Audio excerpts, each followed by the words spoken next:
Hi guys, welcome to my channel. আমি এখন জুতো রাখার স্ট্যান্ড বানাবো, সেটা তোমরা এখন দেখতে থাকো। এই বাঁশ দুটোর মতো আরও দুটো বাঁশ কেটে নিয়েছি। এরকম বাঁশ কেটে ছোট ছোট টুকরো করে বানিয়েছি, সেটা তোমরা এখন দেখতে থাকো।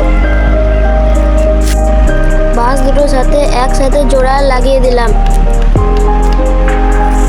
এবার অন্য দিকটাও লাগিয়ে দিলাম। ওইরকমভাবে আরও কিছু পাতা লাগিয়ে দেবো। এই দুটি স্ট্রাকচার দেখতে অনেকটা এরকম হবে। লাস্টে বাঁশের ছোটো ছোটো টুকরো লাগিয়ে দিলাম, সেটাকে ভালোভাবে লেগে যাবে।